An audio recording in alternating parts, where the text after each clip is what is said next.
딸, 여긴 절대 오면 안 돼. 시어머니 잘 모셔라. 쌍둥이 짐을 챙기던 제 손이 그대로 멈췄어요. 환갑 넘은 친정아빠 목소리가 사시나무처럼 떨리고 있었거든요. 일주일 뒤 동생이 몰래 보낸 녹음 파일 하나를 듣고 저는 모든 걸 알아버렸어요. 영감탱이, 이번 달 거 사흘 늦었어. 며느리 보따리 싸는 꼴 보기 싫으면 당장 돈 내놔. 그 길로 시댁에 쳐들어간 저는 우아하게 차를 마시던 시어머니의 머리채를 사정없이 휘어잡았습니다. 어리 빠진 시어머니와 남편의 얼굴 위로 저는 미리 준비한 이혼장과 고소장을 던졌어요. 오늘의 사연 시작합니다. 좋아요와 구독을 눌러주세요. 오늘 하루 행운과 행복이 가득하도록 기원해 드릴게요. 제 이름은 한지윤, 올해 35이 되었습니다. 서울 변두리에 자리 잡은 작은 회계사무소에서 격리로 일하고 있지요. 숫자 앞에서는 누구보다 꼼꼼해서 영수증 한 장도 허투루 넘기지 않는다는 소리를 들었습니다. 사무실에서는 저를 깐깐한 한주임이라고 불렀어요. 평소에는 말수가 적고 묵묵히 제 할 일만 하는 사람이지만 한번 마음먹으면 끝장을 보는 성미가 마음 깊은 곳에 자리하고 있었습니다. 어머니는 제가 7살 되던 해 병으로 세상을 떠나셨지요. 그날 이후 아빠 한경수는 손바닥만 한 세탁소 하나로 저와 2살 어린 동생 한지호를 키워내셨습니다.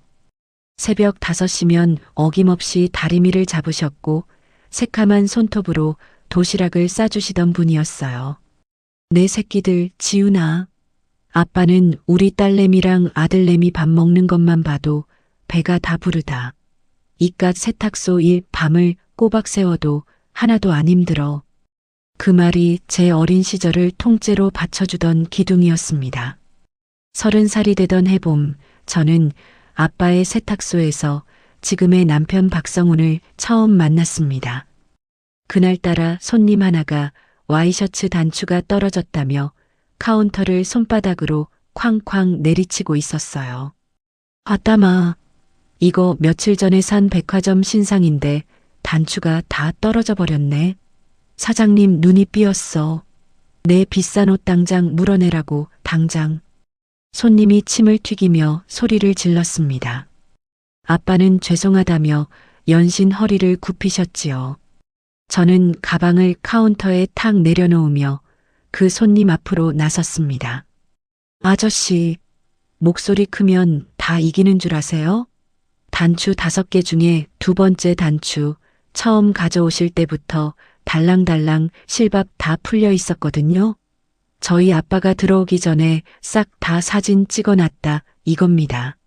제가 또박또박 말하자 손님의 얼굴이 벌개졌습니다. 멋이 어째? 조그만 아가씨가 어른한테 말버릇이 그게 뭐야? 새 옷 좋아하시네. 장부 영수증 당장 뽑아드려요?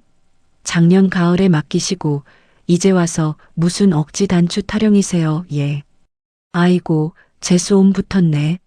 아가씨 아주 입에 모터 달렸어? 됐어, 안 받아. 손님이 옷을 낚아채듯 들고 나가버렸어요.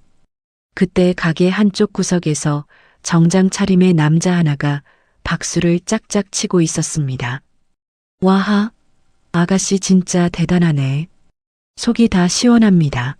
저 같으면 무서워서 그냥 돈으로 물어줬을 텐데 아주 똑 부러지십니다. 박성훈이었습니다. 훤칠한 키에 부드러운 미소가 보기 좋은 사람이었어요. 저기요 손님, 남의 집 싸움 구경하러 오셨어요? 세탁물 찾으실 거냐고요. 제가 무뚝뚝하게 묻자 박성훈이 머리를 극적였습니다. 아니요. 사장님, 저 여기 동네 오늘 처음 이사 와서 들렀는데요. 따님 성격에 푹 반해서 오늘부터 무조건 단골할랍니다. 저 매주 올 테니까 잘 부탁드립니다. 아빠가 어리둥절한 얼굴로 저를 쳐다보셨습니다. 저도 그날은 그저 별난 손님이라고만 생각했지요. 그날 이후 박성우는 정말로 매주 세탁소에 들렀습니다. 와이셔츠 한 장을 들고 와서는 한참을 가게 앞에서 서성였어요. 지훈 씨, 나랑 오늘 저녁에 삼겹살에 소주 한 잔 어때요? 시간 좀 내주라, 응? 세 번째 만남 만에 박성훈이 어렵게 말을 꺼냈습니다. 갑자기 왜요? 저 바쁜데요. 아유, 매몰차게 튕기지 말고. 내가 밥 한 끼 든든하게 사고 싶어서 그래요. 그날 진상 손님 단칼에 쫓아낸 거, 내 평생 잊지 못할 명장면이라니까요. 저는 피식 웃고 말았습니다. 연애를 시작한 지 반년 만에 박성우는 결혼 이야기를 꺼냈어요. 어머니 없이 자란 저에게 다정한 박성훈의 손길은 봄볕 같았습니다. 지훈아, 나랑 결혼하자. 내 평생 너 눈에 눈물 한 방울 안 흘리게 해줄게. 우리 어머니도 얼마나 마음이 태평양 같은 분이신데. 너 보면 아주 며느리 사랑에 푹 빠지실 거다. 박성훈이 제 손을 꼭 잡고 약속했지요. 상견례 자리는 종로의 한 한정식 집에서 열렸습니다. 시어머니 윤말숙은 진주 목걸이를 두르고 입술을 새빨갛게 칠한 채 자리에 앉아 있었어요. 아빠가 낡은 양복을 입고 들어서자 윤말숙의 눈썹이 미세하게 올라갔습니다. 아이고 사돈어른 되실 분? 그 먼 변두리 동네에서 이 복잡한 종로 바닥까지 오시느라 참말 고생 많으셨네. 차가 막혀서 애 좀 먹으셨죠? 윤말숙이 입꼬리를 끌어올리며 인사를 건넸습니다. 아빠는 두 손을 모으고 고개를 숙이셨지요. 아닙니다, 사돈어른.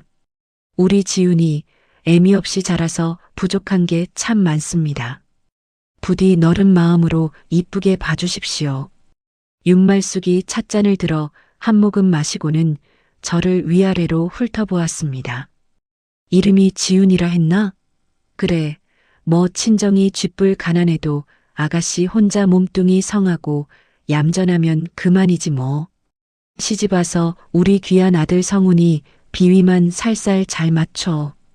그럼 내 입에서 며느리 구박소리 나올 일은 없을 테니까. 순간 식탁 위 공기가 차갑게 식었어요. 아빠가 어색하게 웃으셨고 박성우는 어머니 무릎을 살짝 두드리며 입을 다물었습니다. 저는 무릎 위에 올린 손을 꽉 쥐었지요. 어쩐지 가슴 한구석이 서늘했지만 박성훈의 따뜻한 눈빛을 보며 애써 마음을 다잡았습니다. 결혼한 지 4년 어렵게 가진 쌍둥이 아들 박지한과 박지우가 어느덧 6달이 되었습니다. 오랜만에 친정에 다녀오기로 한 토요일 아침, 저는 신이 나서 짐을 챙기고 있었어요. 아이고, 우리 지한아. 오늘 꽃가옷 입고 외할아버지 보러 가자 옳지. 우리 지우도 할아버지가 우리 강아지들 먹인다고 달달한 호박죽을 한 솥이나 끓여 놓으셨대요. 얼른 가자. 아이들 옷을 가방에 차곡차곡 넣고 있는데 휴대폰이 울렸습니다. 아빠였어요. 어머 아빠, 나 애들 옷 다 입히고 지금 막 문 열고 출발하려고. 좀만 기다려. 제가 밝게 전화를 받자 수화기 너머에서 잠시 침묵이 흘렀습니다. 지훈아, 아빠가 정말 미안한데 너 오늘 친정에 오지 마라. 아빠의 목소리가 가늘게 떨리고 있었어요. 아빠, 갑자기 왜 그래? 목소리가 왜 이렇게 덜덜 떨려? 어디 아파? 병원 가야 돼? 아니다, 아니요. 알아놓은 거 아니니까 걱정 말고 갑자기 세탁소에 골치 아픈 일이 좀 터져서 그래. 오늘 오지 말고 다음에 보자, 응? 저는 휴대폰을 귀에 더 바짝 갖다 댔습니다. 수화기 너머로 누군가의 헛기침 소리가 또렷이 들렸어요. 짧고 까칠한 헛기침. 그 소리를 듣자마자 제 손끝이 저릿해졌습니다. 분명 윤말숙의 헛기침이었습니다. 아빠, 솔직히 말해. 지금 옆에 누구 같이 있지? 아, 아니다. 쓸데없는 소리 말고. 급한 손님 왔다. 아빠 전화 끊는다. 아빠, 뚝 끊지 말고 내 말 좀 들어봐. 지훈아. 아빠가 잠긴 목소리로 제 이름을 부르셨습니다. 내 딸 지훈아 시어머니 비위 거스르지 말고 무조건 싹싹하게 잘 모셔라. 알았지? 괜히 시집에서 긁어 부스럼 만들지 말고 조용히 살아. 아빠 부탁이다. 뚝 전화가 끊어졌습니다. 저는 멍하니 휴대폰을 내려다보았어요. 가슴 안쪽이 묵직하게 가라앉기 시작했습니다. 지난주에 통화했을 때만 해도 아빠는 손주들 보고 싶다며 호박죽이며 잣죽이며 다 끓여놓겠다고 신이 나 계셨거든요. 그런 아빠가 갑자기 오지 말라니요. 거실 소파에 짐가방을 내려놓고 멍하니 앉아 있는데 안방에서 박성훈이 부스스한 얼굴로 나왔습니다. 당신 오늘 애들 데리고 친정 간다며. 왜 아직 안 가고 멍 때리고 있어? 박성훈이 하품을 하며 물었어요. 아빠가 세탁소에 급한 일이 생기셨다고 오늘 오지 말라시네. 제가 짧게 대답하자 박성훈이 어깨를 으쓱했습니다. 아, 그래. 잘 됐네, 그럼. 가방 풀고 집이나 싹 치워놔. 어차피 우리 엄마가 오늘 손주들 보고 싶다고 오신다고 전화 왔었거든. 저는 천천히 고개를 들어 박성훈을 바라보았습니다. 박성훈은 시계를 보며 욕실로 들어가 버렸지요. 저는 손에 쥐고 있던 아이 양말을 꼭 움켜쥐었습니다. 무언가가 잘못되어 가고 있다는 느낌이 발끝에서부터 천천히 올라오고 있었어요. 챕터 2 숨막히는 압박과 교묘한 가스라이팅. 결혼식을 올린 지 한 달도 채 되지 않은 어느 토요일 아침이었습니다. 신혼집 현관문 비밀번호가 삑삑 눌리는 소리에 저는 잠에서 깼어요. 아유, 새댁이 아직도 자고 있네. 윤말숙이 양손 가득 검은 봉지를 들고 거실로 들어왔습니다. 저는 잠옷바람으로 허둥지둥 일어나 머리를 매만졌어요. 어머니 오신다고 미리 말씀 좀 주시지. 미리 말하면 그게 시어머니야. 친정엄마지. 윤말숙이 봉지를 식탁에 탁 내려놓으며 코웃음을 쳤습니다. 성훈이 어디 갔어? 운동 가셨어요. 어머, 새댁이 같이 안 가고. 그러니까 살이 안 빠지지. 윤말숙이 저를 위아래로 훑어보며 혀를 찼습니다. 저는 입술을 깨물고 부엌으로 들어가 물을 끓였어요. 그날 윤말숙은 제 냉장고를 통째로 뒤집어 엎고는 유통기한이 사흘 남은 우유를 쓰레기통에 던져 넣었습니다. 새댁, 살림 이렇게 하면 못 써. 통장 이리 줘봐. 어디 한번 보자. 네. 성훈이 월급 들어오는 통장 말이야. 내가 관리해 줄게. 저는 컵을 든 손이 굳어버렸습니다. 어머니, 그건 왜 시어미가 못 믿겠어. 우리 성훈이 키운 사람이 누군데. 윤말숙의 목소리가 한 톤 높아졌어요. 그날 저녁 운동에서 돌아온 박성훈에게 저는 조심스레 이야기를 꺼냈습니다. 성훈아, 어머니가 우리 월급 통장 달라고 하셨어. 박성훈이 텔레비전 리모컨을 만지작거리며 건성으로 답했어요. 엄마가 돈 관리 하나는 진짜 잘하셔. 우리 어릴 때부터 그러셨어. 그래도 신혼인데 우리가. 지훈아, 엄마가 우리 등쳐먹기라도 한다는 거야, 지금. 박성훈의 눈빛이 차갑게 변했습니다. 저는 더 말을 잇지 못했어요. 그렇게 통장을 빼앗긴 지 2달이 지났을 무렵이었습니다. 야근을 마치고 밤 11시가 다 되어 집에 들어왔는데 신발장 앞에 놓여 있어야 할 제 가방이 보이지 않았어요. 결혼 전 3년을 모아 큰맘 먹고 산 검은색 가죽 가방이었습니다. 어머니 유품을 닮은 단정한 디자인이라 제가 무척 아끼던 물건이었지요. 성훈아, 내 가방 못 봤어. 거실 소파에 앉아 휴대폰을 보고 있던 박성훈이 고개도 들지 않고 대답했습니다. 아, 그거 엄마가 가져가셨어. 뭐? 낮에 들르셨다가 미정이가 입사 선물로 갖고 싶어 한다고 그러시길래. 박미정은 박성훈의 친누나였습니다. 저는 신발도 못 벗은 채 그 자리에 굳어버렸어요. 성훈아, 그거 내가 결혼 전부터 모아서 산 가방이야. 어머니 유품 닮아서 내가 얼마나. 지훈아, 가방 하나 가지고 왜 그래? 박성훈이 그제야 고개를 들고 인상을 찡그렸습니다. 어머니가 빈손으로 누나한테 가기 뭐하니까 그러신 거지. 새 거 사줄게. 그게 문제가 아니잖아. 미리 나한테 한마디라도 물어봤어야지. 뭐 큰일이라고 그래. 너 진짜 예민하다. 어머니가 들으시면 얼마나 서운하시겠어. 박성훈이 한숨을 푹 내쉬며 다시 휴대폰을 들여다보았습니다. 저는 현관에 그대로 주저앉아 무릎에 얼굴을 묻었어요. 눈물이 한 방울 두 방울 마룻바닥에 떨어졌지만 박성훈은 끝내 돌아보지 않았습니다. 결혼 3년 차에 어렵게 가진 쌍둥이를 임신했을 때도 마찬가지였어요.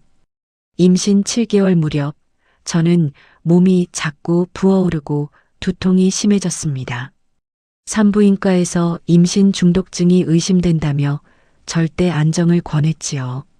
그날 저녁 박성훈은 회사 회식이라고 했습니다. 성훈아, 오늘만 회식 빠지면 안 돼. 의사 선생님이 보호자 옆에 있어줘야 한대. 제가 침대에 누운 채 힘없이 부탁했어요. 지훈아, 나 이번에 승진 걸려 있는 거 알잖아. 부장님 회식인데 어떻게 빠져. 박성훈이 넥타이를 매며 거울을 보고 말했습니다. 엄마한테 와달라고 할게. 응. 어머니 말고 우리 아빠한테 전화할게. 맘대로 해. 박성훈이 향수를 뿌리고 현관을 나가버렸습니다. 새벽 1시쯤 저는 화장실에 가려고 일어나다 그만 거실 카페 뒤에 쓰러지고 말았어요. 정신이 가물가물한 와중에 휴대폰을 더듬어 아빠에게 전화를 걸었습니다. 아빠 나 좀. 1시간 만에 아빠가 병원 응급실로 달려오셨습니다. 구급차에 실려가는 저를 보며 아빠가 제 손을 부여잡고 우셨지요. 지훈아, 아빠 여기 있다. 아빠 여기 있어. 정신 차려라. 환갑이 넘은 아빠의 손이 제 손등에 뜨거운 눈물을 떨어뜨렸습니다. 링거를 다 맞고 깨어났을 때는 아침 9시였어요. 아빠는 응급실 의자에 등을 기대고 새우잠을 자고 계셨습니다. 박성훈은 끝내 오지 않았어요. 점심때가 다 되어서 윤말숙이 한복 두루마기를 펄럭이며 병실에 나타났습니다. 아유, 새댁. 임신했다고 너무 유난 떨면 못 써. 우리 때는 밭일하다 애 낳고 그랬어. 윤말숙이 침대 옆 의자에 털썩 앉으며 혀를 찼습니다. 우리 성훈이가 얼마나 힘들겠어. 와이프가 자꾸 이러니까. 저는 천장만 바라보았어요. 아빠는 윤말숙을 보자 슬그머니 자리를 비키셨습니다. 저는 그 뒷모습에서 무언가 처음으로 이상한 기운을 느꼈어요. 아빠는 평소에 사돈 앞에서도 당당하셨던 분인데 그날따라 어깨가 유난히 작아 보였습니다. 쌍둥이를 낳고 산후조리원에 들어간 첫날이었습니다. 여기가 그 비싸다는 조리원이야. 윤말숙이 박미정과 함께 조리원 방문을 벌컥 열고 들어왔습니다. 어머니, 노크 좀. 별거 다 따지네. 며느리 방에 시어미가 들어오는데 무슨 노크야. 윤말숙이 손을 휘휘 저으며 신생아실로 곧장 향했습니다. 잠시 후 윤말숙은 강보에 쌓인 지안이를 안고 방으로 들어왔어요. 아이고, 우리 박씨 집안 장손. 어쩜 이렇게 잘생겼어. 미정아, 봐봐. 너희 아빠 어릴 때랑 똑같지. 엄마, 진짜네. 코가 박씨네 코야. 그러게 말이다. 새댁 닮은 데가 하나도 없네. 다행이지 뭐야. 윤말숙이 까르르 웃었습니다. 저는 입술이 파르르 떨렸어요. 어머니, 저도 좀 안아볼게요. 잠깐만 있어봐. 할미가 좀 더 안고 있을게. 점심시간이 되자 조리원 직원이 산모식을 들고 들어왔습니다. 미역국에 잡곡밥, 영양 반찬이 가지런히 놓인 식판이었어요. 어머, 이거 산모 먹는 거야. 맛있겠다. 윤말숙이 식판을 자기 앞으로 끌어당겼습니다. 미정아, 너도 한 숟갈 떠봐. 이런 거 비싸서 어디서 먹어보겠니? 어머니, 그건 새댁은 좀 굶어도 돼. 아직도 배가 이렇게 나왔잖아. 살 빼야지. 윤말숙이 제 배를 손가락으로 쿡 찌르며 깔깔 웃었습니다. 박미정도 따라 웃으며 미역국 그릇을 들었어요. 저는 침대 위에서 가만히 앉아 그 광경을 바라보았습니다. 가슴 한가운데가 차갑게 얼어붙는 기분이었어요. 그날 밤 모자동실로 데려온 지안이와 지우의 자그마한 얼굴을 들여다보며 저는 처음으로 결심했습니다. 이 아이들만큼은 절대 저렇게 함부로 다루게 두지 않겠다고요. 손가락보다도 작은 두 아기의 손을 제 손바닥 위에 가만히 올려놓았습니다. 창밖으로 가로등 불빛이 흐릿하게 흔들렸고 그 불빛 아래서 저는 오랫동안 잠을 이루지 못했어요. 챕터 3 낯선 그림자와 충격적인 진실. 쌍둥이가 100일을 넘기고 5달째에 접어들었을 무렵이었습니다. 저는 하루에 2시간을 채 자지 못하는 좀비 같은 생활을 이어가고 있었어요. 지안이가 울면 지우가 따라 울고 지우 기저귀를 갈고 나면 지안이가 토하는 시기였지요. 박성우는 주말마다 어김없이 골프 가방을 둘러매고 현관을 나섰습니다. 성훈아, 오늘 하루만이라도 애들 좀 봐주면 안 돼. 제가 식탁에 엎드린 채로 부탁했어요. 지훈아, 회사 부장님이 부르신 거야. 안 가면 안 돼. 박성훈이 골프 모자를 눌렀으며 거울을 흘긋 보았습니다. 매주 부장님이 부르셔. 비꼬는 거야 지금. 박성훈이 인상을 찡그리며 가방을 챙겼어요. 엄마한테 와달라 그래. 그러려고 가까이 사는 거잖아. 됐어. 저는 고개를 떨구었습니다. 윤말숙에게 신세를 지느니 차라리 잠을 안 자는 편이 나았어요. 박성훈이 나가고 1시간쯤 지나 거실 인터폰이 울렸습니다. 경비실에서 택배가 왔다고 했어요. 별다른 택배를 시킨 적이 없어 의아한 마음으로 현관문을 열었는데 한 손에 분유한 박스를 든 동생 지호가 서 있었습니다. 누나, 지호야. 저는 그만 그 자리에 주저앉을 뻔했어요. 한지호는 3년 전 해외 지사로 발령받아 베트남에 가 있던 동생이었습니다. 너 언제 들어왔어? 연락도 없이. 1달 전에 들어왔지. 휴직했어, 누나. 지호가 분유 박스를 거실에 내려놓으며 어색하게 웃었습니다. 휴직이라니. 왜? 그건 좀 이따 얘기하고. 누나 얼굴꼴이 이게 뭐야?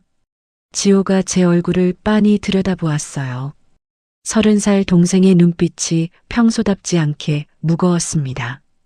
지호는 그날 저녁 때까지 저를 도와 쌍둥이를 봐주었어요. 지안이를 등에 업고 지우 분유를 먹이면서 지호가 천천히 입을 열었습니다. 누나, 나 사실 휴직한 이유가 있어. 무슨 일인데? 아빠 때문이야. 저는 지우에게 물려주던 젖병을 멈칫했어요. 아빠 어디 아프셔? 아픈 게 아니라 누나, 지난주에 아빠 가게에 들렀거든. 지호가 분유 거품을 닦아내며 말을 골랐습니다. 가게 간판이 그대로인데 명의가 바뀌어 있더라고. 명의. 세탁소 임대차 명의 말이야. 박미숙이라는 사람으로 되어 있어. 순간 제 손에서 젖병이 떨어질 뻔했습니다. 박미숙이라고. 누나, 그 이름 어디서 들어본 것 같지 않아. 지호가 저를 빤히 쳐다보았어요. 저는 천천히 입술을 깨물었습니다. 박미숙은 윤말숙의 사촌 여동생 이름이었어요.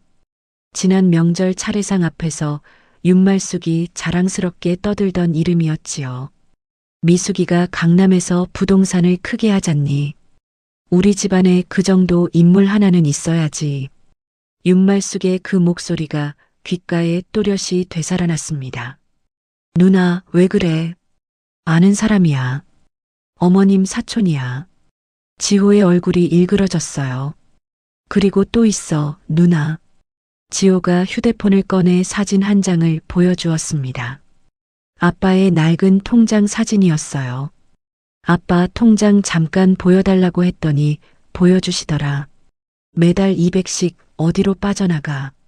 200. 누구한테 보내냐고 물었더니 아빠가 대답을 못하셔.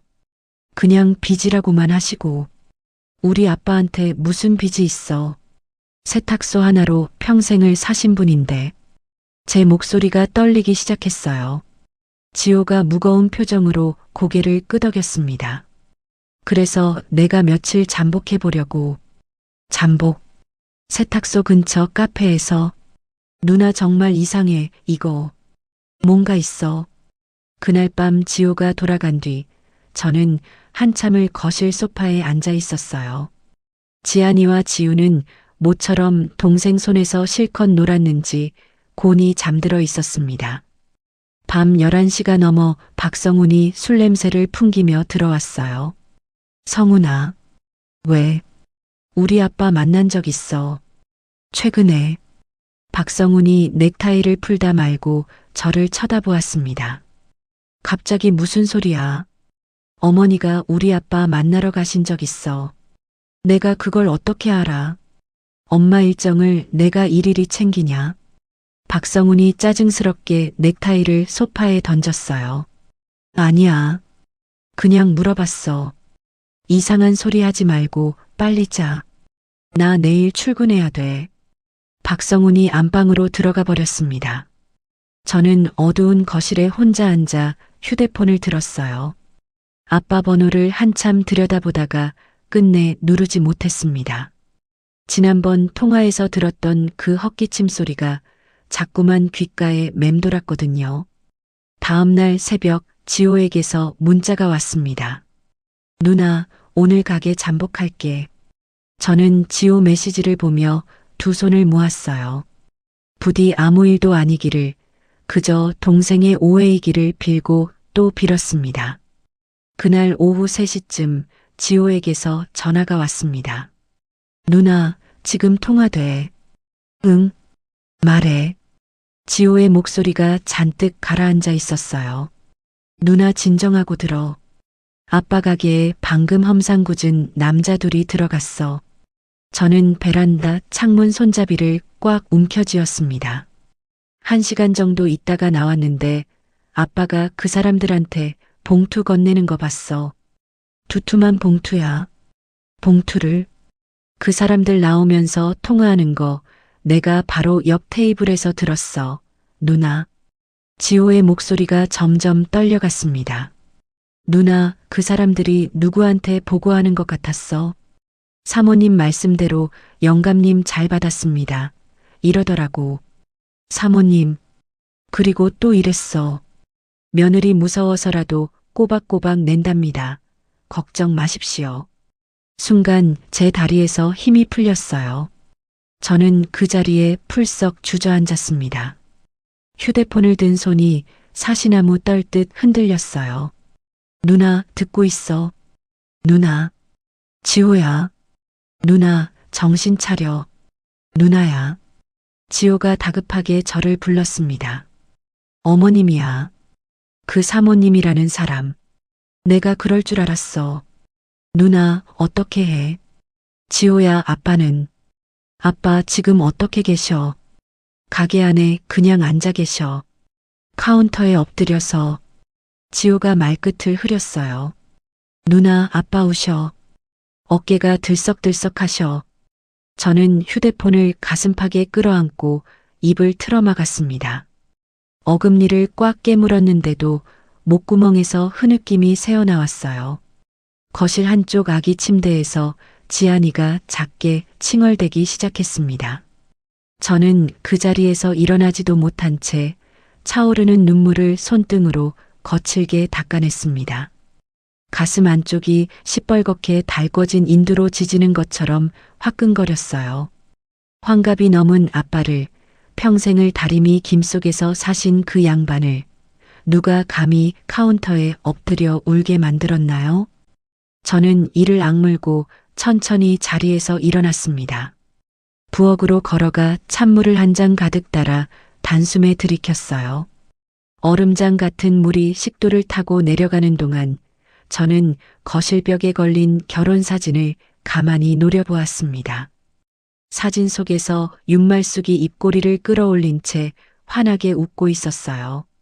챕터 4절망 속에서 움툰 구원의 손길. 지호의 전화를 끄는 그날 밤 저는 한숨도 자지 못했어요.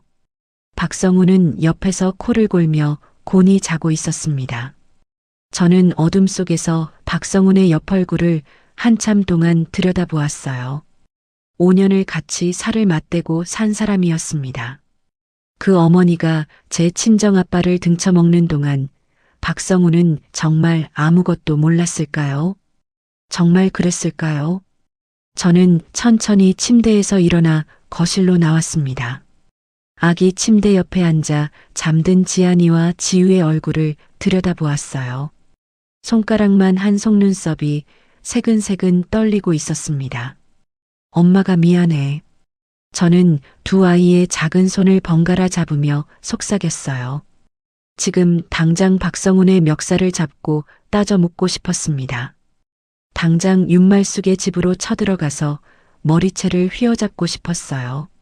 하지만 그 순간 가슴 한쪽에서 차가운 목소리가 울렸습니다. 지윤아, 정신 차려라. 지금 터뜨리면 다 잃는다.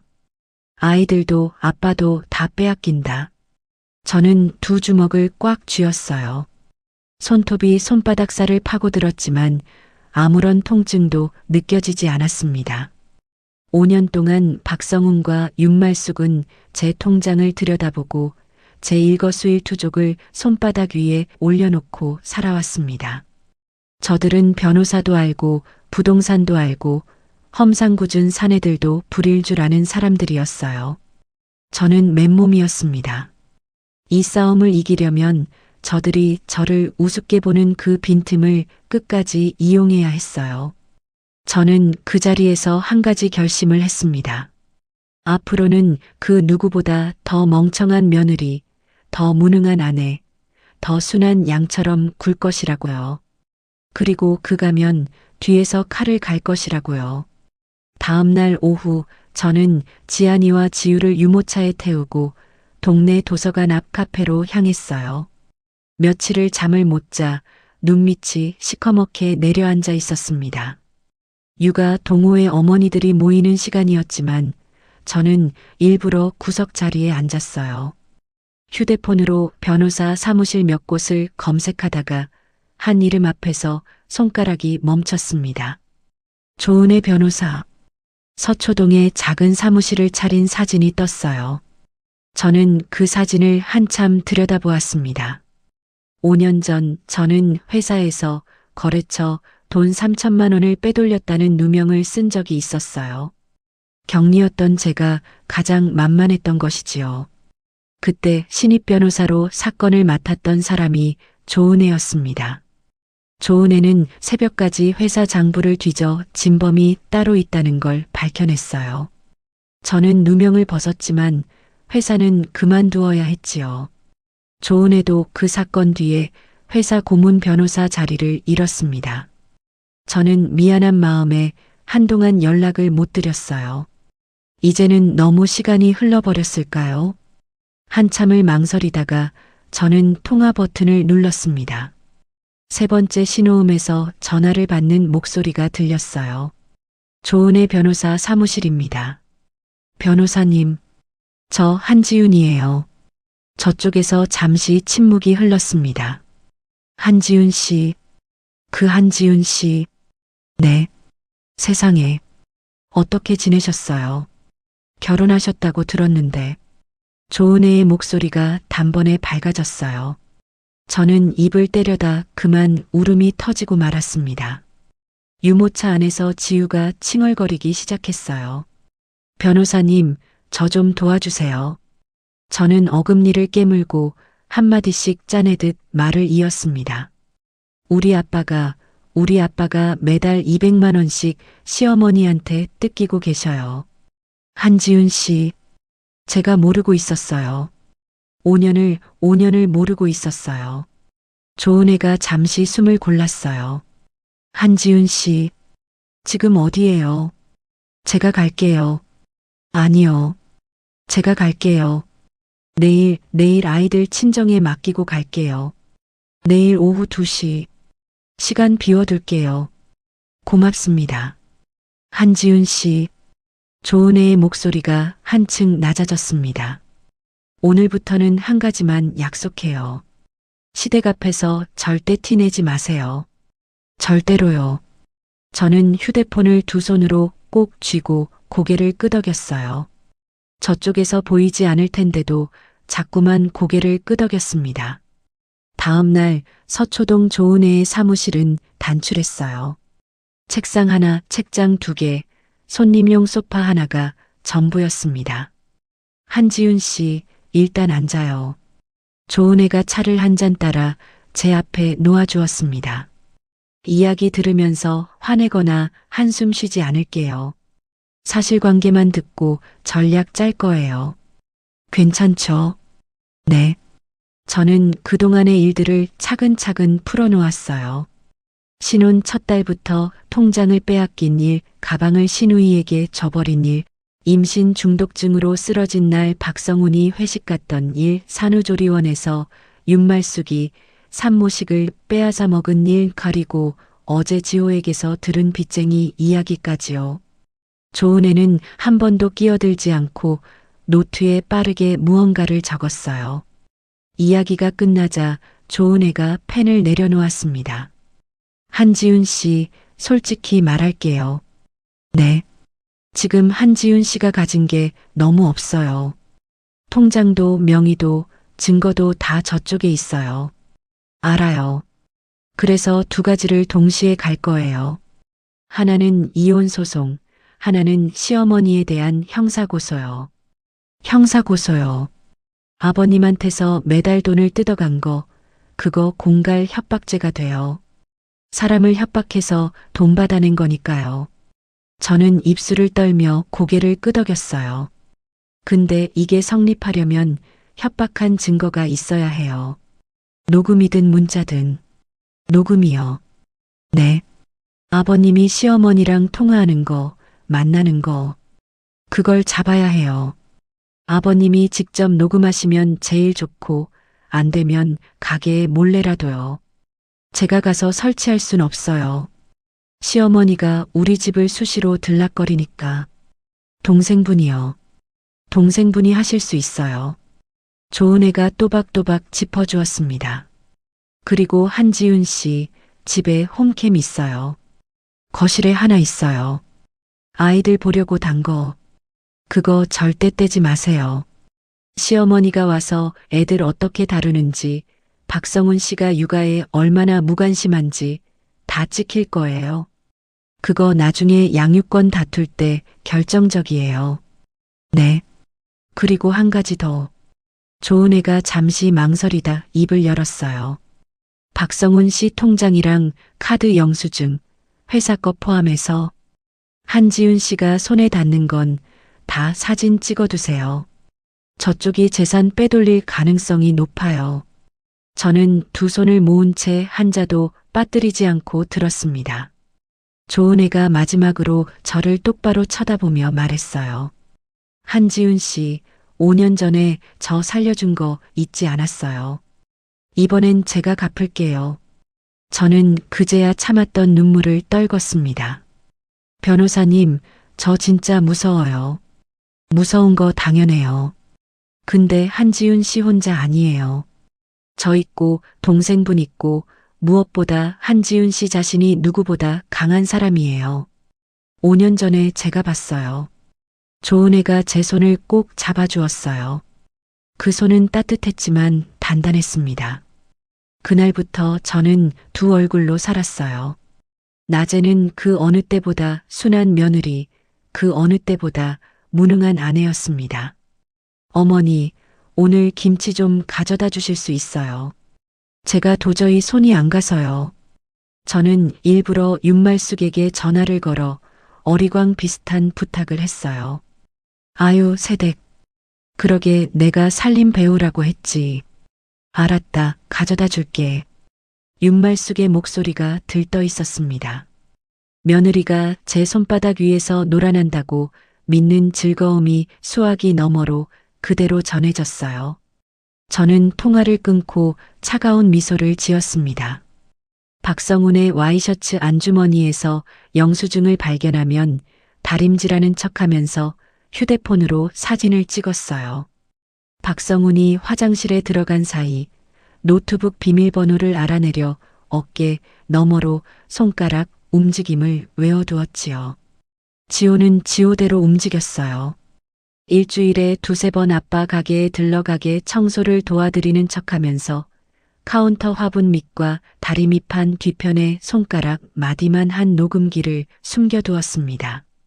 아빠, 이거 그냥 두세요. 가게에 음악 좀 틀어두려고 산 거예요. 지호가 능청스럽게 둘러댔어요. 아빠는 그저 힘없이 고개를 끄덕이실 뿐이었습니다. 저녁마다 지호는 저에게 그날 녹음된 파일을 보내왔어요. 처음 사흘은 별다른 내용이 없었습니다. 나흘째 되던 날 밤 지호가 전화를 걸어왔어요. 누나, 오늘 거 들어봐. 짧은데 마지막 부분이 중요해. 저는 박성훈이 잠든 뒤 화장실에 들어가 이어폰을 꽂았습니다. 다리미질 소리에 섞여 가게 문이 열리는 소리가 들렸어요. 또각거리는 구두 굽소리. 사돈. 윤말숙의 목소리였습니다. 오셨습니까? 아빠의 목소리에는 힘이 하나도 없었어요. 이번 달 거. 사흘 늦었어. 장사가 잘 안 돼서요. 죄송합니다. 사돈. 내가 사돈 사정 받으려야 돼. 내가. 윤말숙이 비웃듯 코웃음을 쳤어요. 우리 며느리, 우리 손주들. 그쪽 핏줄이기 전에 우리 박씨 집안 사람이야. 알지? 압니다. 잘 생각하셔. 사돈 한마디면 우리 세댁 한 방에 보따리 싸. 그래도 되겠어. 저는 화장실 변기에 앉아 두 손으로 입을 틀어막았습니다. 이어폰 너머에서 아빠의 흐느낌이 새어나왔어요. 저는 차가운 타일 바닥에 그대로 무릎을 꿇었습니다.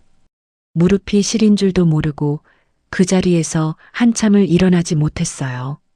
이어폰 속에서 윤말숙의 또각거리는 구두굽이 천천히 가게를 빠져나가고 있었습니다. 챕터 5 녹음본과 뜯겨진 머리채. 화장실 타일 바닥에 무릎을 꿇은 채 저는 한참 동안 일어나지 못했어요. 이어폰을 빼고 휴대폰을 가슴팍에 끌어안았습니다. 시계를 보니 새벽 2시가 넘어 있었어요. 저는 천천히 일어나 거실로 나왔습니다. 박성훈은 안방에서 코를 골며 자고 있었어요. 저는 아기 침대 곁에 앉아 지안이와 지우의 새근거리는 숨소리를 들었습니다.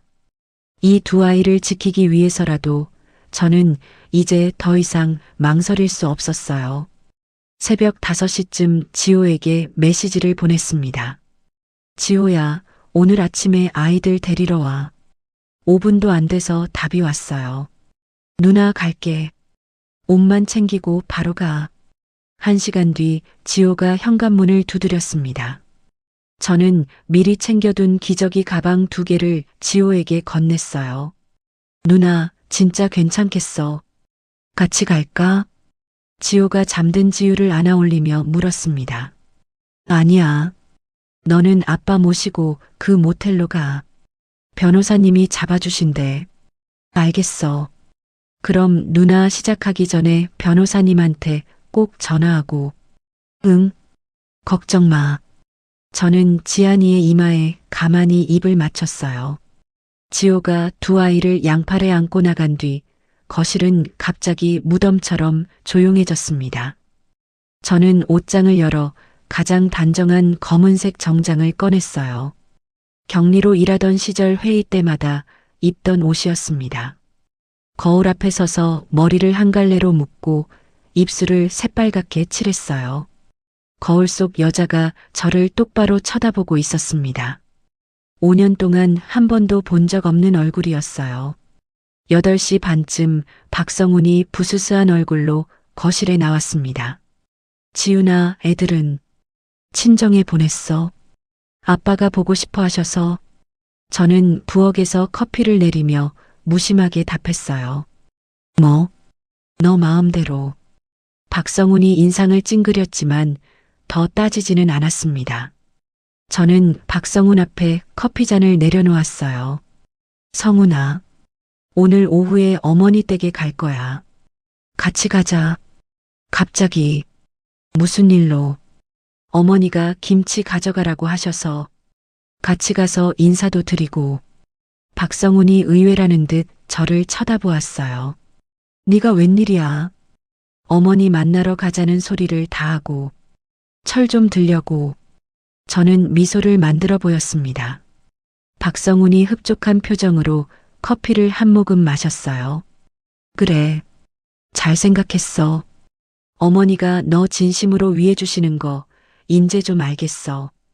응, 알겠어. 저는 커피잔을 들고 베란다로 나갔습니다. 유리창에 비친 제 모습이 입꼬리를 살짝 끌어올리고 있었어요. 오후 2시 저는 박성훈과 함께 시댁 현관 앞에 섰습니다. 한 손에는 작은 종이 가방, 다른 손에는 휴대폰을 꼭 쥐고 있었어요. 조은혜에게는 이미 메시지를 보내둔 상태였습니다. 변호사님, 오늘 갑니다. 조은혜의 답은 짧고 단단했어요. 지훈 씨, 폭력은 절대 안 됩니다. 녹음만 잘 따세요. 제가 근처에 대기할게요. 저는 휴대폰을 꼭 쥐고 초인종을 눌렀습니다. 문이 열리자 윤말숙이 앞치마를 두른 채 환하게 웃었어요. 아이고, 우리 세댁. 어서 와. 어머니, 안녕하세요. 저는 깍듯이 인사하고 거실로 들어섰습니다. 집안에 김치 양념 냄새가 진하게 풍기고 있었어요. 식탁 위에는 깔끔하게 차려진 다과상이 놓여 있었습니다. 윤말숙은 손수 우려낸 차를 잔에 따라 제 앞에 놓아주었어요. 세댁, 그동안 어미가 너무 몰아세웠지. 미안하다. 아니에요, 어머니. 성훈이 너도 마누라한테 좀 잘해라. 며느리 고생시키지 말고. 윤말숙이 박성훈의 어깨를 토닥였습니다. 박성훈이 만족스러운 얼굴로 차를 마셨어요. 저는 두 사람의 얼굴을 천천히 번갈아 보았습니다. 가슴 안쪽에서 무언가가 부글부글 끓어오르고 있었어요. 어머니, 응, 말해. 어머니, 저 한 가지 여쭤볼 게 있어요. 저는 휴대폰을 천천히 식탁 위에 올려놓았습니다. 우리 친정아버지요. 어머니가 매달 만나신 거 맞으시죠? 순간 윤말숙의 찻잔이 살짝 흔들렸어요. 그게 무슨 소리야, 세댁. 사돈을 내가 왜 만나. 매달 200씩 받아가셨잖아요. 저는 휴대폰 화면을 두드려 녹음 파일을 재생했습니다. 이번 달 거. 사흘 늦었어. 장사가 잘 안 돼서요. 죄송합니다. 사돈 한마디면 우리 세댁 한 방에 보따리 싸? 그래도 되겠어. 거실에 윤말숙 자신의 목소리가 또렷이 울려 퍼졌어요. 윤말숙의 얼굴이 새하얗게 질려갔습니다. 박성훈은 입을 반쯤 벌린 채 어머니와 휴대폰을 번갈아 쳐다보았어요. 엄마, 이게 무슨 소리야? 성훈아, 이거 다 가짜야. 짜깁기야. 윤말숙이 자리에서 벌떡 일어났습니다. 가짜요. 저도 천천히 자리에서 일어났어요. 어머니, 저는요. 5년을 어머니 앞에서 고개 숙이고 살았어요. 세댁, 진정해. 우리 아빠가요. 환갑 넘은 우리 아빠가 카운터에 엎드려 오셨대요. 어머니 때문에요. 제 목소리가 점점 커졌습니다. 내가 어머니 며느리이기 전에 한경수 딸이에요. 알아요. 윤말숙이 식탁을 돌아 저에게로 다가왔어요. 이게 시어미한테 못하는 소리가 없어. 어디서 배워먹은 버릇이야. 윤말숙이 손을 들어 제 뺨을 후려치려 했습니다. 저는 그 손목을 단번에 낚아챘어요. 어머니, 한 번만 더 손 올리시면 그 손목 부러뜨릴 거예요. 제 목소리가 얼음장처럼 차가웠습니다. 윤말숙의 얼굴이 벌개졌어요. 성훈아, 내 마누라가 시어미 손목을 잡았다. 너 보고만 있을 거니. 박성훈이 그제야 자리에서 일어났습니다. 지훈아, 어머니 손 놔. 성훈아, 너도 알고 있었어. 너도 알고 있었지. 저는 윤말숙의 손목을 놓고 박성훈을 똑바로 쳐다보았어요. 몰랐어. 진짜로 몰랐어. 어머니가 매달 우리 집에 김치 갖다 주신다고 했지. 그 김치값을 누가 댔다고 생각해. 지훈아, 그건 내 골프 가방, 내 외제차, 내 옷. 그 돈이 다 어디서 나왔다고 생각하냐고. 박성훈이 말을 잇지 못했어요. 저는 들고 온 종이 가방을 식탁 위에 탁 올려놓았습니다. 어머니, 이거 보세요. 이게 뭐야? 이혼 소장이에요. 그리고 어머니 앞으로 형사 고소장이고요. 공갈, 협박, 사기. 세 가지로 들어가요. 윤말숙의 얼굴이 일그러졌어요. 고소장? 너 지금 시어미를 고소한다고. 네. 2년이. 2천万년이. 윤말숙이 다시 손을 치켜들었습니다. 이번에는 제가 먼저 손을 뻗어 윤말숙의 단정하게 올린 머리채를 움켜잡았어요. 어머니, 우리 아빠 카운터에 엎드려 우신 거 제가 다 들었어요. 저는 윤말숙의 머리를 식탁 모서리 쪽으로 끌어당겼습니다. 아, 성훈아, 성훈아. 윤말숙이 비명을 지르며 박성훈을 향해 손을 뻗었어요. 어머니, 우리 아빠한테 영감탱이라고 부르셨죠. 며느리 무서워서 돈 잘 낸다고요. 저는 윤말숙의 머리채를 잡은 손에 더 힘을 주었습니다. 지훈아, 나 어머니 놓으라고. 박성훈이 달려와 제 팔을 잡아당겼어요. 저는 박성훈을 향해 고개를 돌렸습니다. 성훈아, 너 잘 들어. 오늘부터 너랑 나 끝이야. 우리 애들 근처에 얼씬도 하지 마. 너희 어머니도 마찬가지야. 저는 윤말숙의 머리채를 놓았어요. 윤말숙이 식탁 옆으로 풀썩 주저앉으며 흐트러진 머리를 부여잡았습니다. 저는 식탁 위에 둔 종이 가방에서 서류 두 부를 꺼내 두 사람의 발 앞에 내던졌어요. 잘 읽어보세요. 모르겠으면 변호사한테 가서 물어보시고. 너 이러고 무사할 줄 알아. 윤말숙이 바닥에 주저앉은 채 이를 갈았습니다. 무사 못하면요. 어머니랑 같이 가는 거죠. 저는 휴대폰을 챙겨 가방에 넣었어요. 현관으로 향하는 길에 박성훈이 제 팔을 잡았습니다. 지훈아, 한 번만 다시 생각해줘. 박성훈의 손이 떨리고 있었어요. 저는 그 손을 천천히 떼어냈습니다.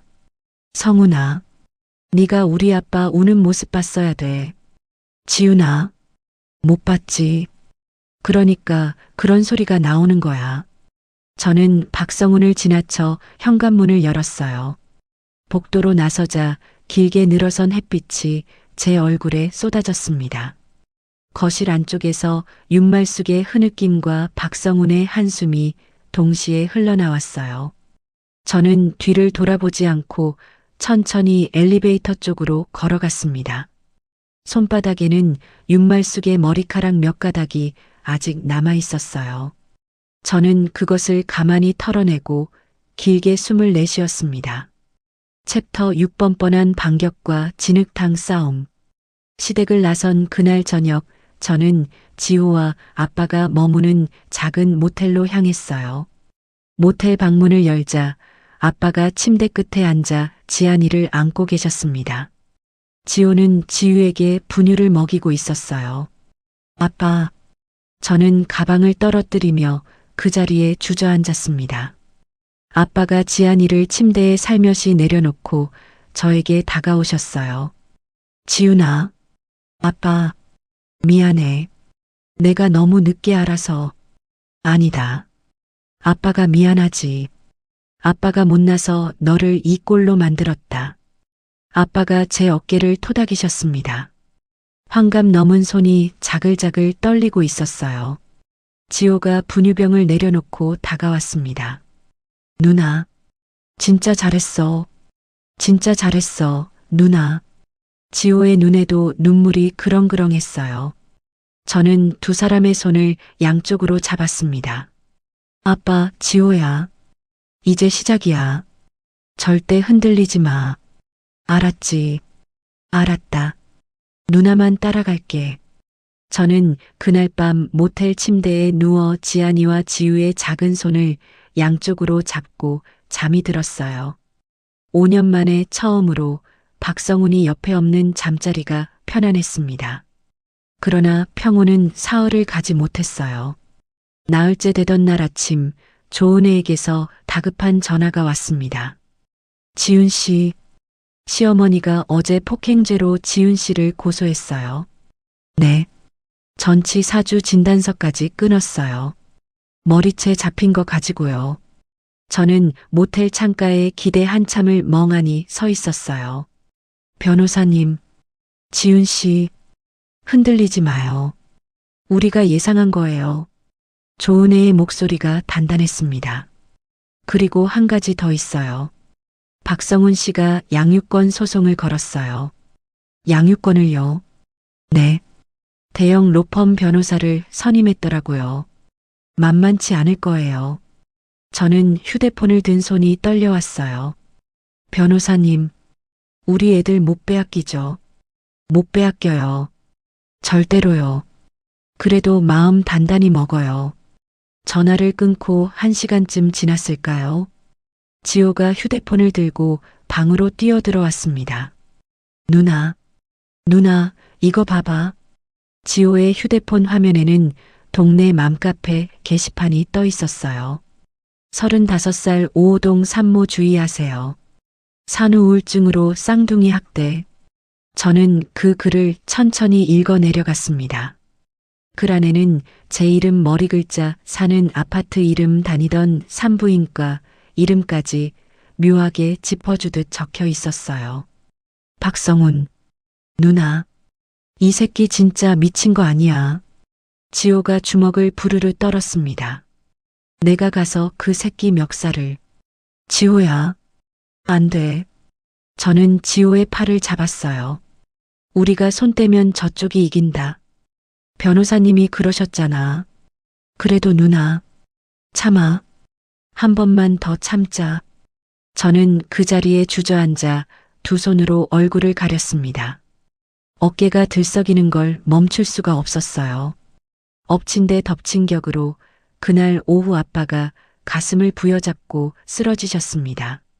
모텔 화장실에서 손을 씻고 나오시다 그대로 푹 주저앉으셨어요.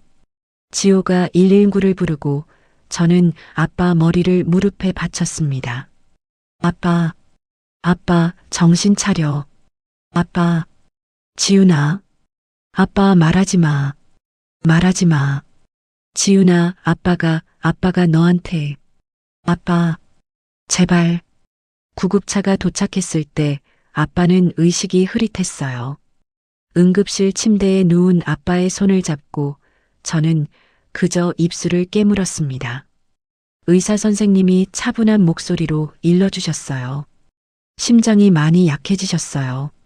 지속적인 스트레스가 원인입니다. 입원해서 안정 취하셔야 합니다. 네, 알겠습니다. 저는 고개를 끄덕였습니다. 그 순간 휴대폰이 또 한 번 울렸어요. 은행에서 온 알림이었습니다. 귀하의 계좌가 가압류되었습니다.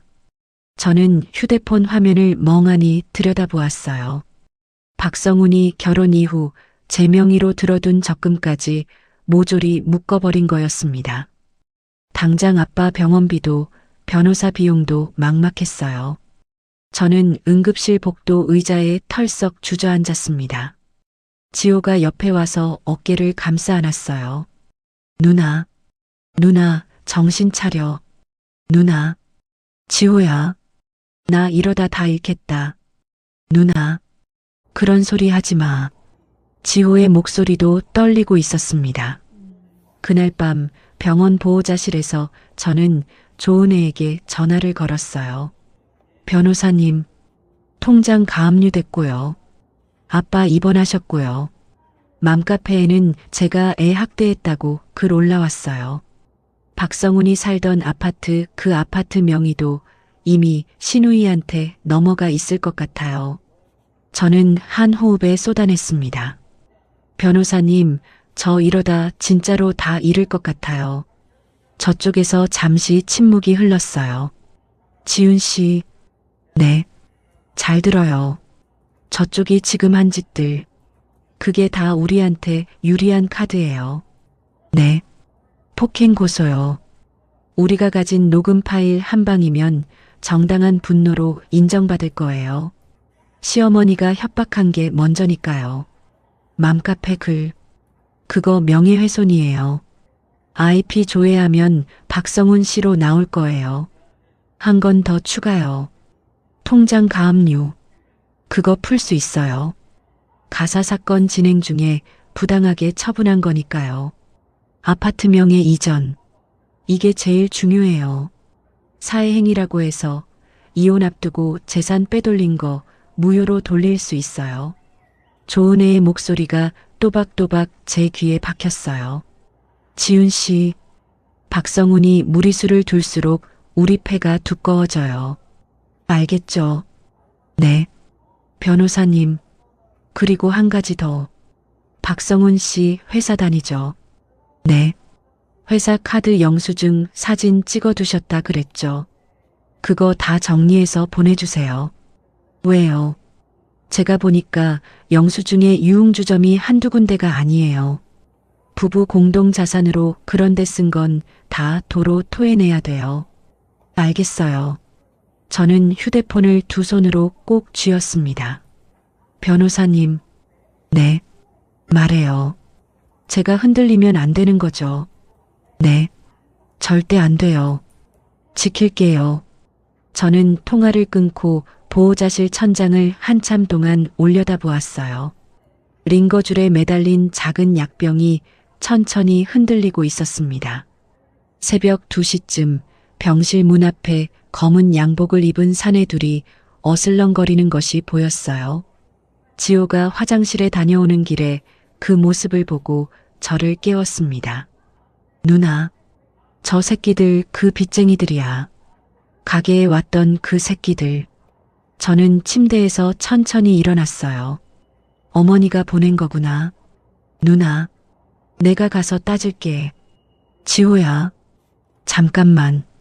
저는 휴대폰을 들고 녹음 버튼을 눌렀습니다. 그리고 병실 문을 천천히 열고 복도로 나갔어요.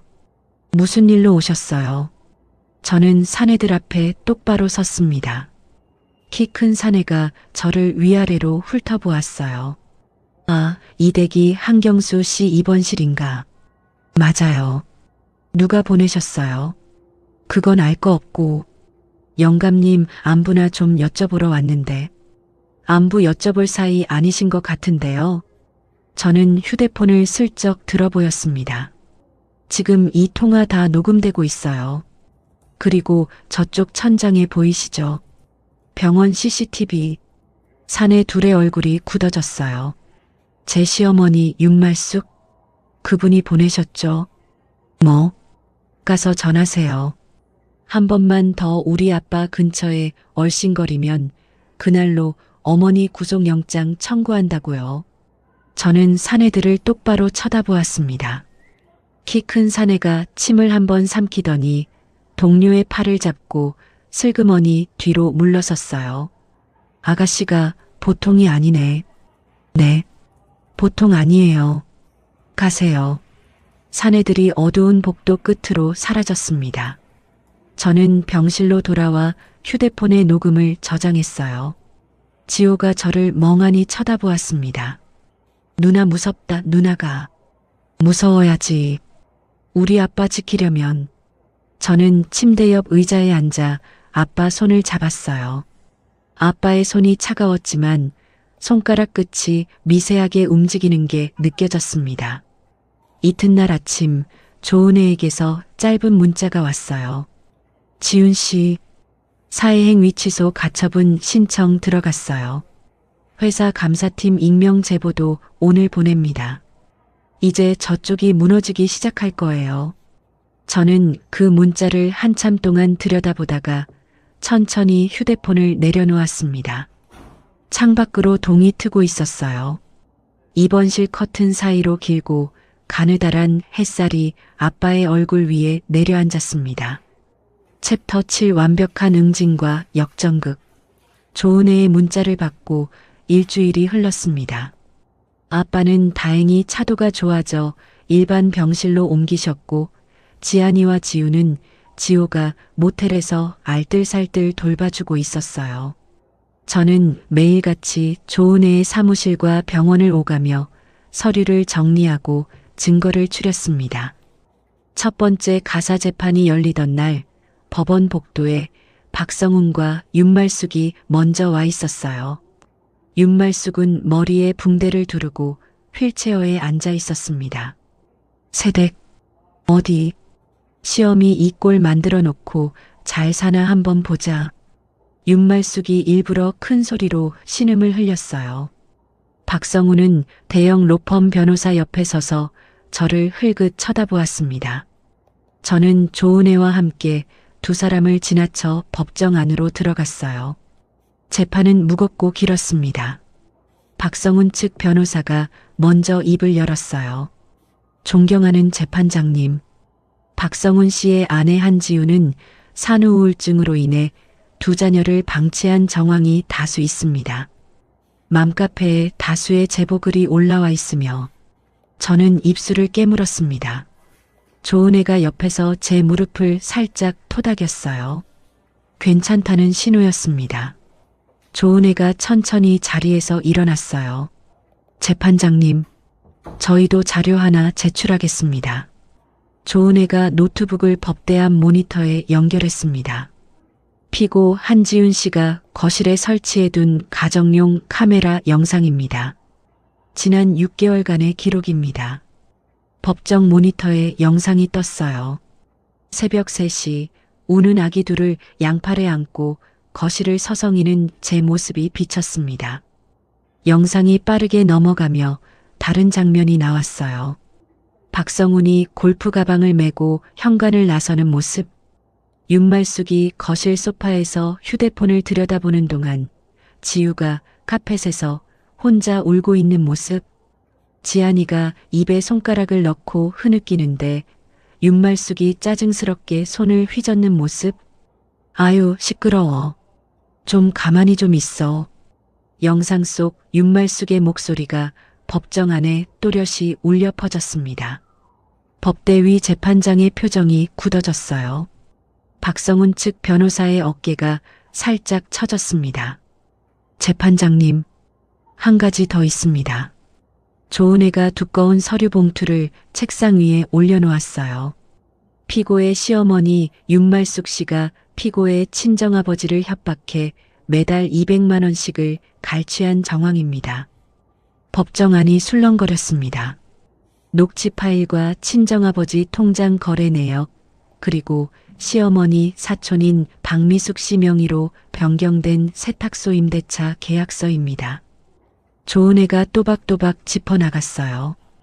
이 임대차 계약은 명예도용이며 별도 형사고소가 진행 중입니다. 박성훈 측 변호사가 손을 들었습니다. 재판장님, 이 사건은 가사재판입니다. 형사사건이 양육권 판단에 영향을 미쳐서는.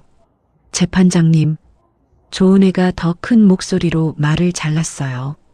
피고 한지훈이 산후 우울증으로 아이를 학대했다는 주장이 사실이 아니라는 점을 영상으로 입증했습니다. 오히려 시어머니 윤말숙이 손주들을 방치한 정황이 그대로 찍혀 있습니다. 또한 박성훈 씨는 이혼 소송 직전 부부 공동 자산이었던 아파트를 자신의 누나 박미정 씨 앞으로 명예 이전했습니다.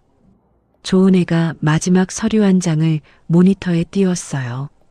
등기부등본입니다. 명예 이전일이 한지훈 씨가 시댁을 방문해 협박 녹음을 들려준 다음 날입니다. 박성훈의 얼굴이 새파랗게 질려갔습니다. 이는 명백한 사회행위로 별도 소송을 통해 무효화를 신청했습니다. 조은혜가 자리에 앉았어요. 법정 안에 무거운 침묵이 흘렀습니다. 재판장이 헛기침을 한 번 하고 다음 기일을 정했어요. 법정을 나서는 길에 박성훈이 제 팔을 잡았습니다.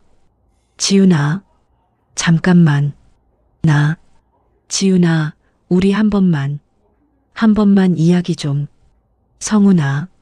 저는 박성훈의 손을 천천히 떼어냈습니다. 내 입에서 우리라는 말이 나오는 게 진짜 우습다. 박성훈이 입술을 깨물었어요. 지훈아, 회사에 이상한 문서가 들어왔어. 너 알지? 무슨 문서? 감사팀에. 내 카드 영수증이 그게. 네가 회사 공금으로 유흥주점 다닌 거. 그거 말이지. 박성훈의 얼굴이 굳어졌습니다. 너냐? 네가 보낸 거냐? 내가 보냈으면. 저는 박성훈을 똑바로 쳐다보았어요. 내 친정아빠 등쳐먹은 거에 비하면 그 정도는 세 발의 피야. 박성훈이 무어라 말을 하려다 입을 다물었습니다. 저는 박성훈을 지나쳐 법원 계단을 내려왔어요. 계단 아래쪽에서 윤말숙이 휠체어에 앉아 저를 노려보고 있었습니다. 저는 그 앞을 지나치며 한 번도 고개를 돌리지 않았어요.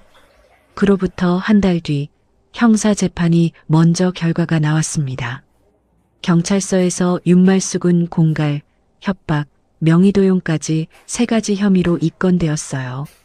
조사를 받으러 출석하는 윤말숙의 모습이 동네 인터넷 신문에 작게 실렸습니다. 이름은 가려졌지만 평소 사교 모임에 자주 다녔던 윤말숙을 알아본 사람들이 한둘이 아니었어요. 박성훈의 회사에서도 곧이어 결과가 나왔습니다. 지호가 회사 정문 앞 카페에서 직장 동료들의 이야기를 우연히 들었어요. 박성훈이 회사 카드로 유흥주점에서 4천만 원을 결제한 정황이 적발되었고 곧바로 대기발령 조치를 받았다고 합니다. 며칠 뒤 회사 감사위원회에서 박성훈은 해고 통보를 받았어요. 저는 그 소식을 모텔 침대에 앉아 들었습니다. 가슴이 시원하기보다는 어딘가 묵직하게 가라앉았어요. 5년을 함께 산 사람이 무너지는 모습을 멀리서 지켜본다는 것은 통쾌함만으로 설명되지 않는 감정이었습니다. 2번째 가사 재판이 열리는 날, 박성훈은 더 이상 대형 로펌 변호사와 함께 오지 않았어요. 대신 작은 사무실의 변호사 한 명과 함께 법정에 들어섰습니다. 윤말숙은 형사 사건 때문에 출석하지 못했어요. 재판장이 마지막 공방을 정리했습니다. 박성훈 측 변호사가 마지막 발언을 했어요. 박성훈 씨가 아내에게 모든 책임을 떠넘긴 것은 어머니의 압력에 의한 것이었습니다. 법정 안에 작은 헛웃음 소리가 새어나왔습니다. 조은혜가 자리에서 일어났어요. 재판장님, 박성훈 씨는 결혼 5년간 단 한 차례도 아내의 친정에 대한 협박 사실을 알리지 않았습니다. 아내가 임신 중독증으로 응급실에 실려갔을 때 회식에 갔고 산후조리원에서 아이의 분유를 시어머니가 손주를 자기 소유처럼 다룰 때도 묵인했습니다. 부부 공동 자산을 누나 명의로 빼돌리고 회사 공금을 유흥에 탕진한 사람입니다. 피고 한지훈 씨에게 양육권은 물론 합당한 위자료와 재산 분할이 이루어져야 합니다. 재판장이 천천히 고개를 끄덕였어요. 한지훈 씨, 마지막으로 하실 말씀 있으십니까? 저는 자리에서 천천히 일어났습니다. 법정 앞 모든 사람이 저를 쳐다보고 있었어요. 저는 한참 동안 숨을 골랐습니다. 박성훈이 고개를 푹 숙이고 있는 게 보였어요. 재판장님, 네, 말씀하세요. 저는 5년을 누군가의 며느리, 누군가의 아내로 살았습니다. 제 목소리가 떨리지 않게 또박또박 흘러나왔어요. 제 아빠가 매달 200씩 빼앗기는 동안 저는 그게 김치값인 줄 알았습니다. 제가 잠을 못 자며 두 아이를 키우는 동안 제 남편은 골프장에 있었습니다. 이혼하고 싶은 게 아니에요. 저는 그저 제 자식을 제 손으로 키우고 제 아빠를 제 손으로 모실 자유를 원합니다. 그게 평범한 사람의 마땅한 권리라면 부디 그 권리를 돌려주십시오. 저는 깊게 고개를 숙이고 자리에 앉았습니다. 재판장이 잠시 서류를 들여다보더니 마이크에 가까이 입을 댔어요. 본 재판부는 다음과 같이 판결합니다. 법정 안에 침이 마르는 정적이 흘렀습니다. 피고 한지훈 씨에게 두 자녀의 양육권을 단독으로 인정합니다.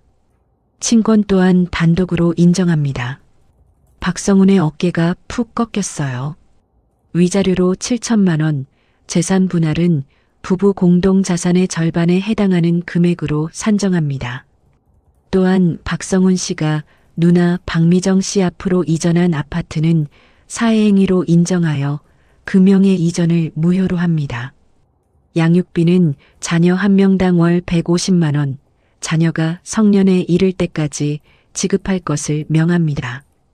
저는 두 손을 무릎 위에 모은 채 가만히 듣고 있었어요. 조은혜가 옆에서 제 손등을 살며시 잡았습니다. 조은혜의 손이 따뜻했어요. 저는 그제야 천천히 숨을 내쉬었습니다. 법정을 나서는 길에 박성훈이 마지막으로 저를 불렀어요. 지훈아. 저는 걸음을 멈추지 않았습니다. 지훈아. 한 번만 봐줘. 박성훈이 제 발 앞에 무릎을 꿇었어요. 법원 복도 한가운데였습니다. 사람들이 흘긋흘긋 쳐다보았어요. 저는 박성훈을 내려다보며 잠시 그 자리에 섰습니다. 성훈아. 응.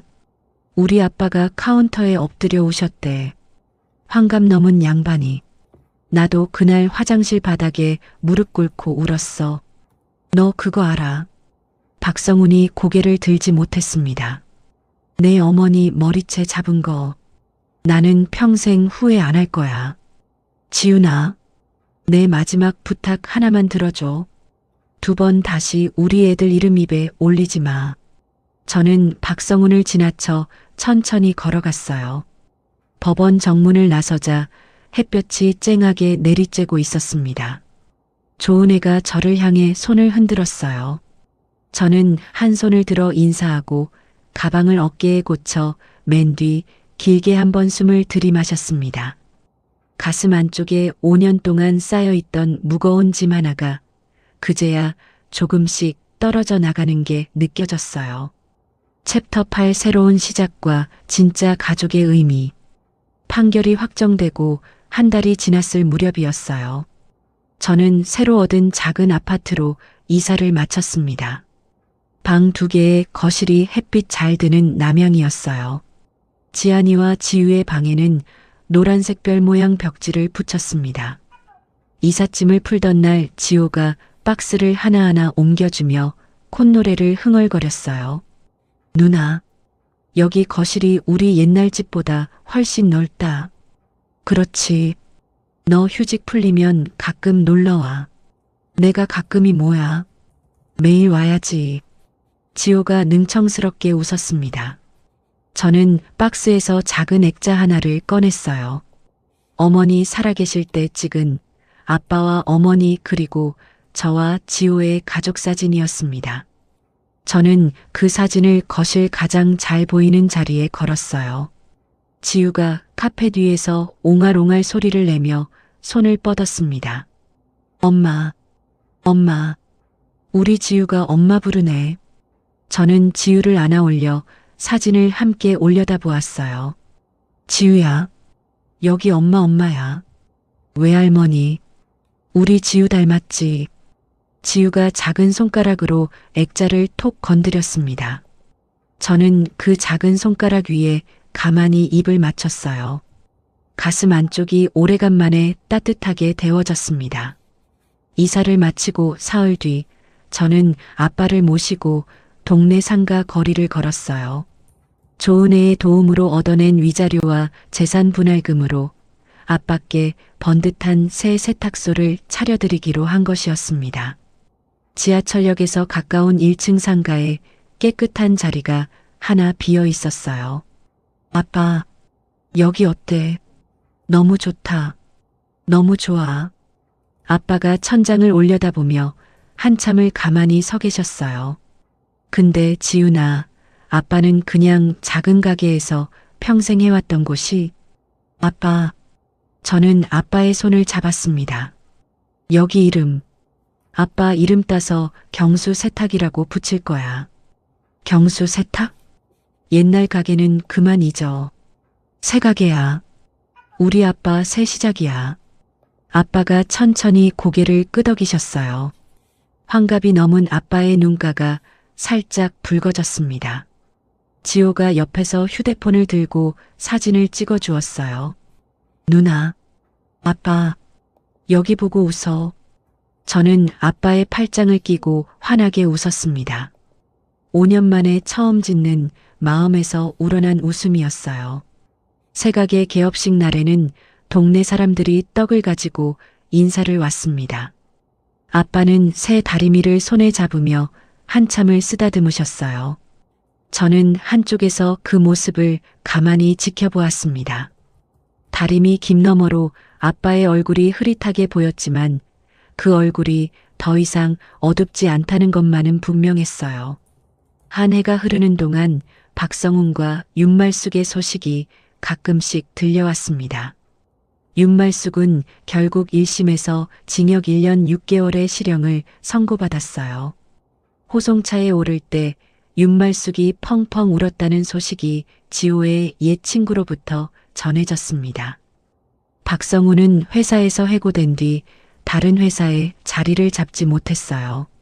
누나 박미정의 아파트마저 사회행위로 명의가 되돌아오자 마지막으로 의지할 곳도 잃었습니다. 들리는 말로는 박성훈이 동네 식당에서 배달 일을 하며 산다고 했어요. 저는 그 소식을 들었을 때 가만히 창밖을 보았습니다. 한때 사랑했던 사람이 그렇게까지 무너졌다는 것이 가슴 한쪽을 아릿하게 만들었어요. 그러나 그 아림은 오래가지 않았습니다. 저는 곧 거실로 걸어가 지안이와 지우 옆에 앉았어요. 두 아이는 막 걸음마를 떼기 시작해서 거실을 뒤뚱뒤뚱 돌아다니고 있었습니다. 지안아, 엄마한테 와봐. 엄마. 지안이가 작은 손을 뻗으며 한 걸음을 내딛었어요. 지우도 질세라 옆에서 무릎을 짚고 일어섰습니다. 저는 두 아이를 양팔로 끌어안았어요. 잘했어. 우리 아들들. 진짜 잘했어. 지안이 머리에 입을 맞추고 지우의 통통한 볼에도 입을 맞추었습니다. 지호가 현관문을 열고 들어왔어요. 누나, 아빠가 오늘 저녁에 같이 먹자고 하셔. 오리고기 사오신대. 오리고기. 좋다. 누나, 옷 좀 갈아입어. 가게로 우리가 가는 게 어떨까? 그러자. 저는 두 아이에게 외출복을 입혔어요. 지호가 지안이를 안고 저는 지우를 안았습니다. 해질 무렵 경수 세탁의 문을 열고 들어서자 아빠가 환한 얼굴로 저희를 맞아주셨어요. 가게 안쪽 작은 테이블에 오리고기와 김치, 따끈한 밥이 가지런히 차려져 있었습니다. 지훈아, 어서 앉아라. 우리 손주들도 어서 오고. 아빠가 지우의 손을 잡으며 환하게 웃으셨어요. 저는 식탁에 앉아 천천히 한 숟갈을 떴습니다. 오리고기 한 점이 입안에서 따뜻하게 풀어졌어요. 아빠, 가게는 좀 어때? 바쁘다. 단골이 자꾸 늘어서 정신이 없어. 좋네. 무리하지는 마. 내 아빠가 이 나이에 무리할 게 뭐가 있냐? 너희 셋만 잘 보면 그게 다지. 아빠가 지안이의 입에 김 한 장을 넣어주셨어요. 지안이가 까르르 웃으며 발을 굴렀습니다. 지호가 옆에서 식혜를 따라 주었어요. 누나, 한 잔 받아. 고마워. 저는 식혜잔을 들고 아빠와 지호와 두 아이의 얼굴을 차례로 둘러보았습니다. 그동안 살아온 모든 시간이 이 한 끼의 식사 위에 천천히 내려앉는 것 같았어요. 아빠, 응, 나 다시 회사 다닐까봐. 회사, 응, 옛날 사무실 사장님이 다시 와달라고 연락이 왔어. 시간제로 일할 수 있게 해주신대. 아빠가 고개를 끄덕이셨어요. 그래, 너 좋아하는 일이 그거였잖냐. 숫자 들여다보는 거. 맞아. 나 그거 좋아해. 애들은 어떡할 거고. 낮에 어린이집 보내고 부족한 시간은 지호가 도와주기로 했어. 누나, 걱정 마. 내가 든든한 외삼촌이잖아. 지호가 가슴을 탁탁 쳤습니다. 저는 식혜를 한 모금 마시며 가만히 미소 지었어요. 식사를 마치고 가게 셔터를 내릴 때쯤 거리에 가로등이 하나둘 켜졌습니다. 지호가 지안이를 업고 앞장섰어요. 저는 지우를 안고 아빠의 팔짱을 꼈습니다. 아빠가 천천히 입을 여셨어요. 지훈아. 응. 아빠. 아빠가 미안하다. 아빠. 진작 너한테 말했어야 했는데. 아빠가 너무 못나서. 저는 아빠의 팔을 더 꼭 끌어안았어요. 아빠. 다시는 그 말 하지 마. 아빠 잘못 아니야. 그래도 아빠가 미안하면 오래오래 건강하게 살아주면 돼. 그게 다야. 아빠가 고개를 끄덕이셨어요. 저는 잠시 걸음을 멈추고 하늘을 올려다보았습니다. 서울 변두리의 작은 거리에도 별이 두어 개 떠 있었어요. 5년 전 상견례 자리에서 윤말숙이 저를 위아래로 훑어보던 그 눈빛이 이제는 아주 멀게만 느껴졌습니다. 저는 누군가의 며느리도 누군가의 아내도 아니었어요. 저는 한지훈이었습니다. 지안이와 지우의 엄마이자 한경수의 딸이자 한지호의 누나였어요. 참는 것만이 미덕인 줄 알고 살아온 지난 시간이 부끄럽지 않았습니다. 참아야 할 때 참고 싸워야 할 때 싸운다는 것을 5년이라는 비싼 수업료를 내고서야 배웠으니까요. 누나, 빨리 와. 지안이 졸려해. 지호가 앞에서 손을 흔들었어요. 가가. 저는 아빠의 손을 잡고 천천히 걸음을 옮겼습니다. 가로등 불빛이 우리 네 사람의 그림자를 길게 길에 드리웠어요. 지우가 제 어깨에 머리를 기대고 새근새근 잠이 들었습니다. 저는 그 작은 숨소리를 들으며 한 걸음씩 집으로 향했어요. 오랜 시간이 지난 뒤 누군가 저에게 가족이 무엇냐고 묻는다면 저는 이렇게 답할 것입니다. 가족이란 서로의 손을 절대 놓지 않는 사람들이라고요. 지키기 위해서라면 짐승과도 싸우는 사람들이라고요. 거리 끝에 우리 집 창문이 환하게 불을 밝히고 있었습니다. 그 불빛 속으로 우리 네 사람은 어깨를 나란히 하고 천천히 걸어 들어갔어요. 긴 이야기 끝까지 함께 해주셔서 진심으로 감사합니다. 한지훈 씨는 5년이라는 시간을 며느리라는 이름, 아내라는 이름 아래 묵묵히 견뎌왔습니다.